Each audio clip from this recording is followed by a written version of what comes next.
Chapter 5. In the low-ceilinged canteen, deep underground, the lunch queue jerked slowly forward. The room was already very full and deafeningly noisy. From the grill at the counter, the steam of stew came pouring forth, with a sour metallic smell that did not quite overcome the fumes of Victory Gin. On the far side of the room, there was a small bar, a mere hole in the wall, where gin could be bought at 10 cents the large nip. "Just the man I was looking for," said a voice at Winston's back.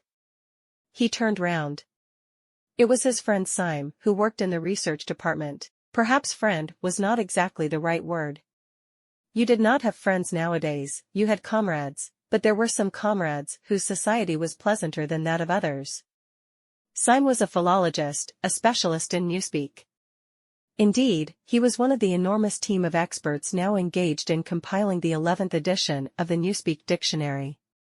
He was a tiny creature, smaller than Winston, with dark hair and large, protuberant eyes, at once mournful and derisive, which seemed to search your face closely while he was speaking to you. "I wanted to ask you whether you'd got any razor blades," he said. "Not one," said Winston with a sort of guilty haste. "I've tried all over the place.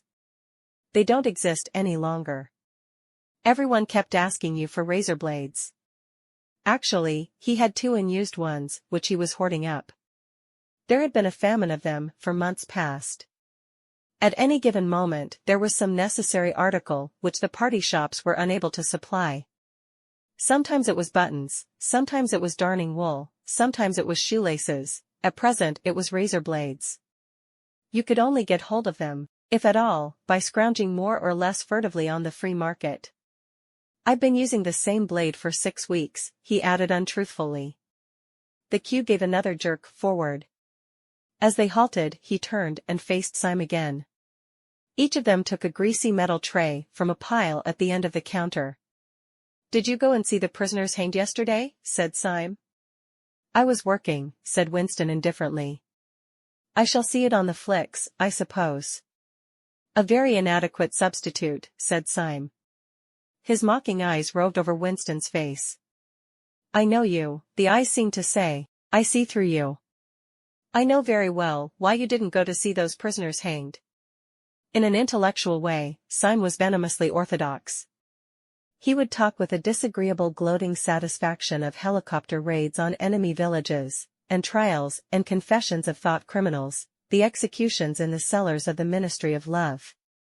Talking to him was largely a matter of getting him away from such subjects and entangling him, if possible, in the technicalities of newspeak, on which he was authoritative and interesting. Winston turned his head a little aside to avoid the scrutiny of the large dark eyes. "It was a good hanging," said Syme reminiscently. "I think it spoils it when they tie their feet together. I like to see them kicking. And above all, at the end, the tongue sticking right out, and blue, a quite bright blue. That's the detail that appeals to me." "Next, please," yelled the white-aproned prole with the ladle. Winston and Syme pushed their trays beneath the grill.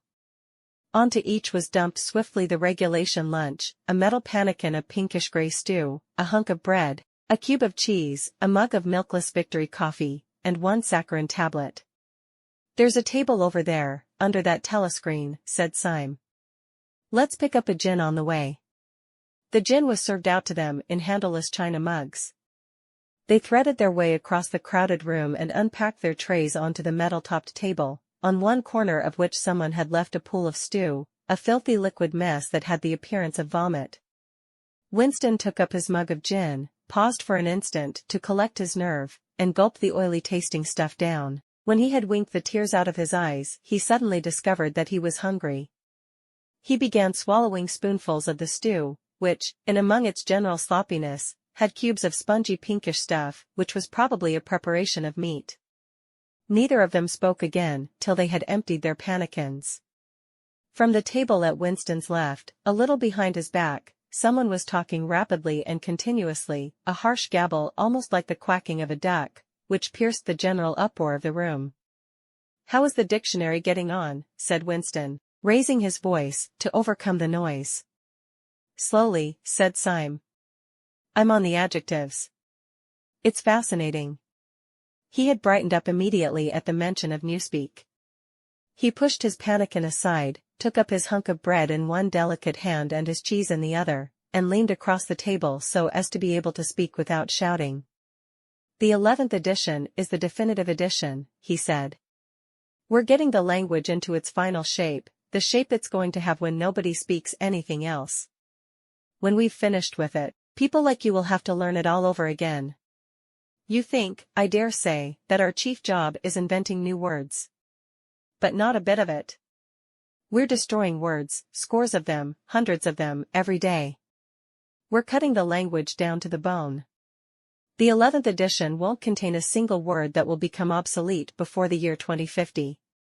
He bit hungrily into his bread and swallowed a couple of mouthfuls, then continued speaking, with a sort of pedant's passion. His thin dark face had become animated, his eyes had lost their mocking expression and grown almost dreamy. It's a beautiful thing, the destruction of words.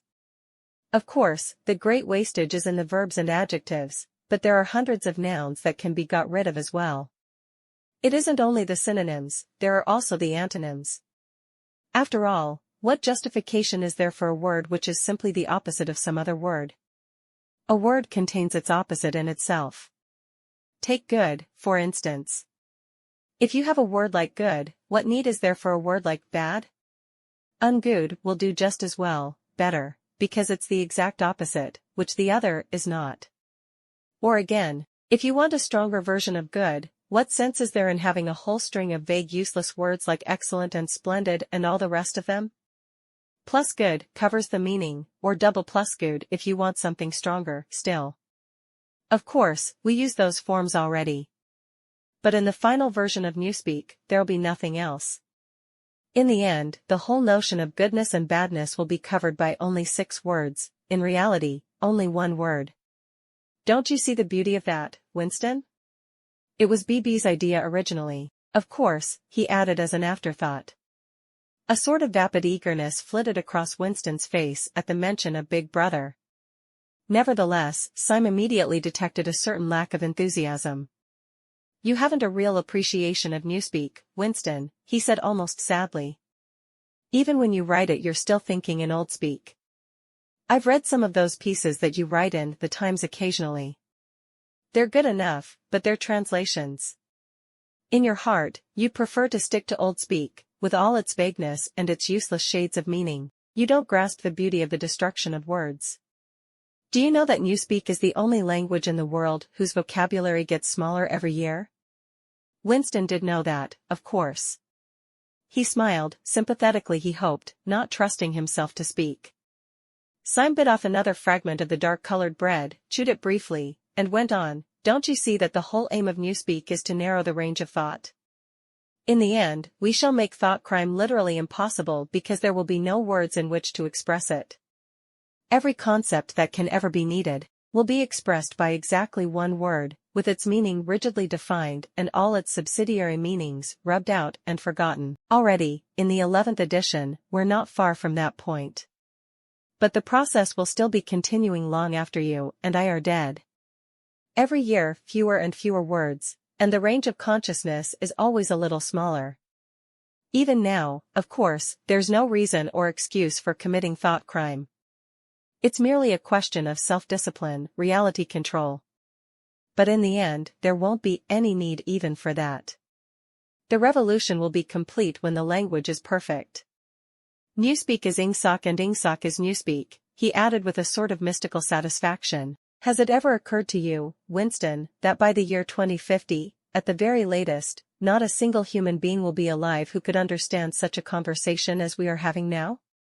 Except, began Winston doubtfully, and he stopped. It had been on the tip of his tongue to say except the proles, but he checked himself, not feeling fully certain that this remark was not in some way unorthodox. Syme, however, had divined what he was about to say. The proles are not human beings, he said carelessly. By 2050, earlier, probably, all real knowledge of Old Speak will have disappeared. The whole literature of the past will have been destroyed. Chaucer, Shakespeare, Milton, Byron, they'll exist only in Newspeak versions, not merely changed into something different, but but actually changed into something contradictory to what they used to be. Even the literature of the party will change. Even the slogans will change. How could you have a slogan like "Freedom is slavery" when the concept of freedom has been abolished? The whole climate of thought will be different. In fact, there will be no thought, as we understand it now. Orthodoxy means not thinking, not needing to think. Orthodoxy is unconsciousness. One of these days, thought Winston with sudden deep conviction, Syme will be vaporized. He is too intelligent. He sees too clearly and speaks too plainly. The party does not like such people. One day he will disappear. It is written in his face. Winston had finished his bread and cheese. He turned a little sideways in his chair to drink his mug of coffee. At the table on his left, the man with the strident voice was still talking remorselessly away. A young woman who was perhaps his secretary, and who was sitting with her back to Winston, was listening to him and seemed to be eagerly agreeing with everything that he said. From time to time Winston caught some such remark as "I think you're so right, I do so agree with you," uttered in a youthful and rather silly feminine voice. But the other voice never stopped for an instant, even when the girl was speaking. Winston knew the man by sight, though he knew no more about him than that he held some important post in the fiction department. He was a man of about 30, with a muscular throat and a large, mobile mouth. His head was thrown back a little, and because of the angle at which he was sitting, his spectacles caught the light and presented to Winston two blank discs instead of eyes. What was slightly horrible was that from the stream of sound that poured out of his mouth, it was almost impossible to distinguish a single word. Just once Winston caught a phrase, "complete and final elimination of Goldsteinism," jerked out very rapidly and, as it seemed, all in one piece, like a line of type cast solid. For the rest, it was just a noise, quack quack quacking. And yet, though you could not actually hear what the man was saying, you could not be in any doubt about its general nature. He might be denouncing Goldstein and demanding sterner measures against thought criminals and saboteurs, he might be fulminating against the atrocities of the Eurasian army, he might be praising Big Brother or the heroes on the Malabar front, it made no difference. Whatever it was, you could be certain that every word of it was pure orthodoxy, pure Ingsoc. As he watched the eyeless face with the jaw moving rapidly up and down, Winston had a curious feeling that this was not a real human being but some kind of dummy. It was not the man's brain that was speaking, it was his larynx. The stuff that was coming out of him consisted of words, but it was not speech in the true sense, it was a noise uttered in unconsciousness, like the quacking of a duck. Syme had fallen silent for a moment, and with the handle of his spoon was tracing patterns in the puddle of stew. The voice from the other table quacked rapidly on, easily audible in spite of the surrounding din. "There is a word in Newspeak," said Syme. "I don't know whether you know it, duckspeak, to quack like a duck. It is one of those interesting words that have two contradictory meanings. Applied to an opponent, it is abuse, applied to someone you agree with, it is praise." Unquestionably Syme will be vaporized, Winston thought again. He thought it with a kind of sadness, although well knowing that Syme despised him and slightly disliked him, and was fully capable of denouncing him as a thought criminal if he saw any reason for doing so. There was something subtly wrong with Syme. There was something that he lacked, discretion, aloofness, a sort of saving stupidity. You could not say that he was unorthodox. He believed in the principles of Ingsoc, he venerated Big Brother, he rejoiced over victories, and he hated heretics, not merely with sincerity, but with a sort of restless zeal, an up-to-dateness of information, which the ordinary party member did not approach. Yet a faint air of disreputability always clung to him. He said things that would have been better unsaid, he had read too many books, and he frequented the Chestnut Tree Café, the haunt of painters and musicians.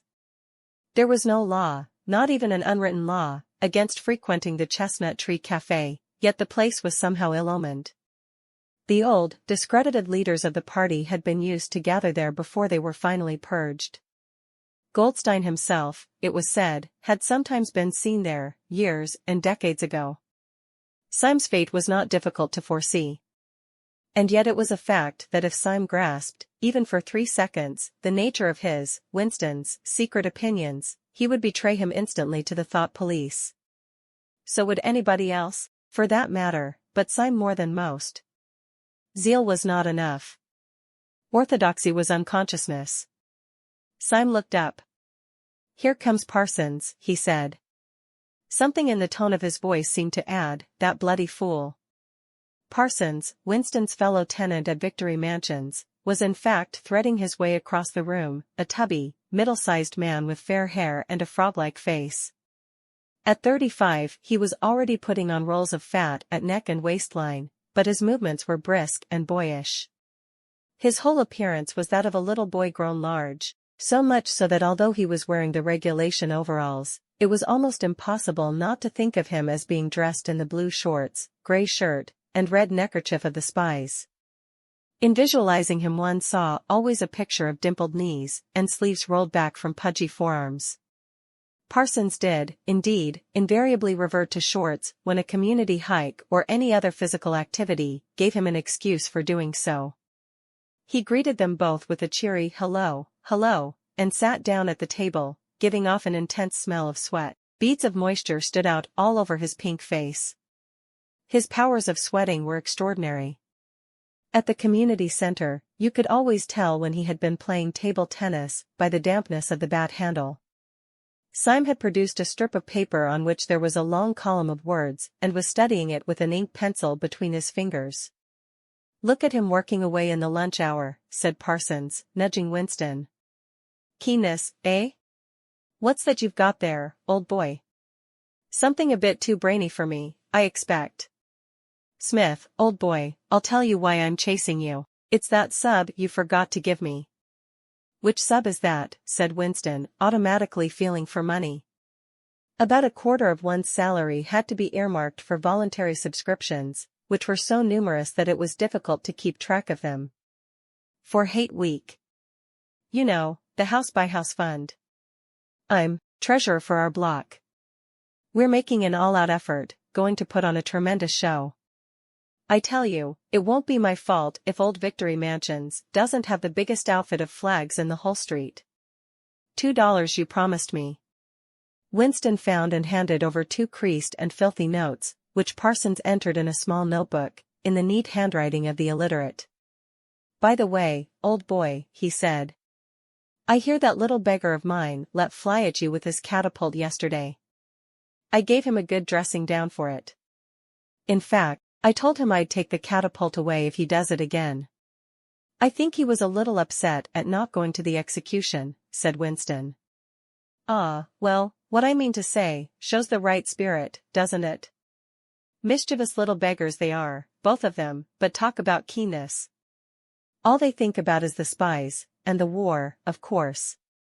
Do you know what that little girl of mine did last Saturday when her troop was on a hike out Berkhamsted way?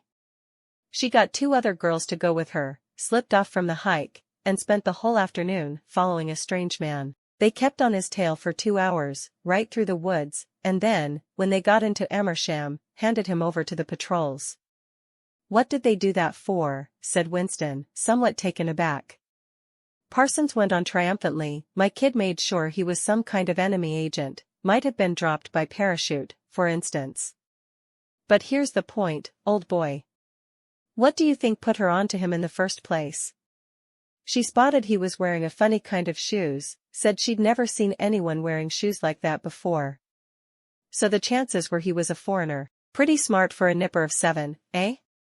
"What happened to the man?" said Winston. "Ah, that I couldn't say, of course.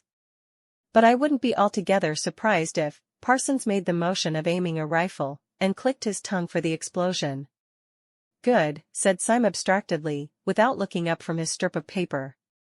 "Of course, we can't afford to take chances," agreed Winston dutifully. "What I mean to say, there is a war on," said Parsons. As though in confirmation of this, a trumpet call floated from the telescreen just above their heads. However, it was not the proclamation of a military victory this time, but merely an announcement from the Ministry of Plenty. "Comrades," cried an eager youthful voice. "Attention, comrades! We have glorious news for you. We have won the battle for production. Returns now completed of the output of all classes of consumption goods show that the standard of living has risen by no less than 20% over the past year. All over Oceania this morning there were irrepressible spontaneous demonstrations when workers marched out of factories and offices and paraded through the streets with banners voicing their gratitude to Big Brother for the new, happy life which his wise leadership has bestowed upon us. Here are some of the completed figures. Foodstuffs, the phrase "our new, happy life" recurred several times. It had been a favorite of late with the Ministry of Plenty. Parsons, his attention caught by the trumpet call, sat listening with a sort of gaping solemnity, a sort of edified boredom. He could not follow the figures, but he was aware that they were in some way a cause for satisfaction. He had lugged out a huge and filthy pipe which was already half full of charred tobacco. With the tobacco ration at 100 grams a week, it was seldom possible to fill a pipe to the top. Winston was smoking a Victory cigarette which he held carefully horizontal. The new ration did not start till tomorrow and he had only 4 cigarettes left. For the moment he had shut his ears to the remoter noises and was listening to the stuff that streamed out of the telescreen. It appeared that there had even been demonstrations to thank Big Brother for raising the chocolate ration to 20 grams a week. And only yesterday, he reflected, it had been announced that the ration was to be reduced to 20 grams a week. Was it possible that they could swallow that, after only 24 hours? Yes, they swallowed it. Parsons swallowed it easily, with the stupidity of an animal. The eyeless creature at the other table swallowed it fanatically, passionately, with a furious desire to track down, denounce, and vaporize anyone who should suggest that last week the ration had been 30 grams. Syme, too, in some more complex way, involving doublethink, Syme swallowed it. Was he, then, alone in the possession of a memory? The fabulous statistics continued to pour out of the telescreen. As compared with last year there was more food, more clothes, more houses, more furniture, more cooking pots, more fuel, more ships, more helicopters, more books, more babies, more of everything except disease, crime and insanity. Year by year and minute by minute, everybody and everything was whizzing rapidly upwards. As Syme had done earlier, Winston had taken up his spoon and was dabbling in the pale-colored gravy that dribbled across the table, drawing a long streak of it out into a pattern. He meditated resentfully on the physical texture of life. Had it always been like this? Had food always tasted like this? He looked round the canteen. A low-ceilinged, crowded room, its walls grimy from the contact of innumerable bodies, battered metal tables and chairs, placed so close together that you sat with elbows touching, bent spoons, dented trays, coarse white mugs, all surfaces greasy, grime in every crack, and a sourish, composite smell of bad gin and bad coffee and metallic stew and dirty clothes. Always in your stomach and in your skin there was a sort of protest, a feeling that you had been cheated of something that you had a right to. It was true that he had no memories of anything greatly different. In any time that he could accurately remember, there had never been quite enough to eat, one had never had socks or underclothes that were not full of holes, furniture had always been battered and rickety, rooms underheated, tube trains crowded, houses falling to pieces, bread dark-colored, tea a rarity, coffee filthy tasting, cigarettes insufficient, nothing cheap and plentiful except synthetic gin. And though, of course, it grew worse as one's body aged, was it not a sign that this was not the natural order of things if one's heart sickened at the discomfort and dirt and scarcity, the interminable winters, the stickiness of one's socks, the lifts that never worked, the cold water, the gritty soap, the cigarettes that came to pieces, the food with its strange evil tastes? Why should one feel it to be intolerable unless one had some kind of ancestral memory that things had once been different? He looked round the canteen again. Nearly everyone was ugly, and would still have been ugly even if dressed otherwise than in the uniform blue overalls. On the far side of the room, sitting at a table alone, a small, curiously beetle-like man was drinking a cup of coffee, his little eyes darting suspicious glances from side to side. How easy it was, thought Winston, if you did not look about you, to believe that the physical type set up by the party as an ideal, tall muscular youths and deep-bosomed maidens, blonde-haired, vital, sunburnt, carefree, existed and even predominated. Actually, so far as he could judge, the majority of people in Airstrip 1 were small, dark, and ill-favored. It was curious how that beetle-like type proliferated in the ministries, little dumpy men, growing stout very early in life, with short legs, swift scuttling movements, and fat inscrutable faces with very small eyes. It was the type that seemed to flourish best under the dominion of the party. The announcement from the Ministry of Plenty ended on another trumpet call and gave way to tinny music. Parsons, stirred to vague enthusiasm by the bombardment of figures, took his pipe out of his mouth. "The Ministry of Plenty's certainly done a good job this year," he said with a knowing shake of his head. "By the way, Smith old boy, I suppose you haven't got any razor blades you can let me have?" "Not one," said Winston. "I've been using the same blade for 6 weeks myself." "Ah, well, just thought I'd ask you, old boy." "Sorry," said Winston. The quacking voice from the next table, temporarily silenced during the ministry's announcement, had started up again, as loud as ever. For some reason Winston suddenly found himself thinking of Mrs. Parsons, with her wispy hair and the dust in the creases of her face. Within 2 years, those children would be denouncing her to the thought police. Mrs. Parsons would be vaporized. Syme would be vaporized. Winston would be vaporized. O'Brien would be vaporized. Parsons, on the other hand, would never be vaporized. The eyeless creature with the quacking voice would never be vaporized. The little beetle-like men who scuttle so nimbly through the labyrinthine corridors of ministries, too, would never be vaporized.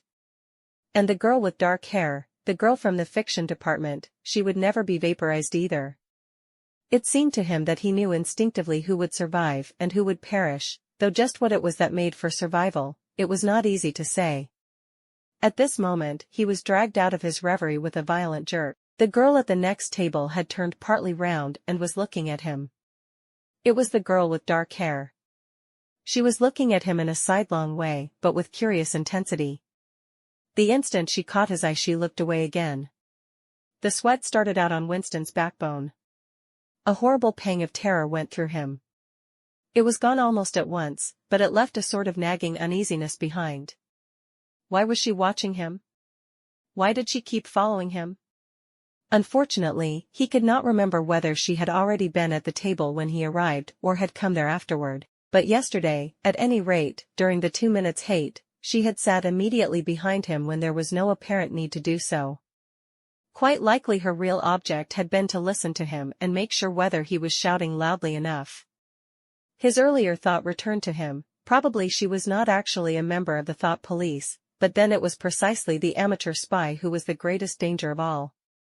He did not know how long she had been looking at him, but perhaps for as much as 5 minutes, and it was possible that his features had not been perfectly under control. It was terribly dangerous to let your thoughts wander when you were in any public place or within range of a telescreen. The smallest thing could give you away. A nervous tic, an unconscious look of anxiety, a habit of muttering to yourself, anything that carried with it the suggestion of abnormality, of having something to hide. In any case, to wear an improper expression on your face, to look incredulous when a victory was announced, for example, was itself a punishable offense. There was even a word for it in newspeak, facegrime, it was called. The girl had turned her back on him again. Perhaps after all she was not really following him about, perhaps it was a coincidence that she had sat so close to him 2 days running. His cigarette had gone out, and he laid it carefully on the edge of the table. He would finish smoking it after work if he could keep the tobacco in it. Quite likely the person at the next table was a spy of the thought police, and quite likely he would be in the cellars of the Ministry of Love within 3 days, but a cigarette end must not be wasted. Syme had folded up his strip of paper and stowed it away in his pocket. Parsons had begun talking again. "Did I ever tell you, old boy," he said, chuckling round the stem of his pipe, "about the time when those 2 nippers of mine set fire to the old market woman's skirt because they saw her wrapping up sausages in a poster of BB? Sneaked up behind her and set fire to it with a box of matches. Burnt her quite badly, I believe. Little beggars, eh? But keen as mustard. That's a first-rate training they give them in the spies nowadays, better than in my day, even. What d'you think's the latest thing they've served them out with? Ear trumpets for listening through keyholes. My little girl brought one home the other night, tried it out on our sitting room door, and reckoned she could hear twice as much as with her ear to the hole. Of course, it's only a toy, mind you. Still, gives M the right idea, eh? At this moment, the telescreen let out a piercing whistle. It was the signal to return to work. All three men sprang to their feet to join in the struggle around the lifts, and the remaining tobacco fell out of Winston's cigarette.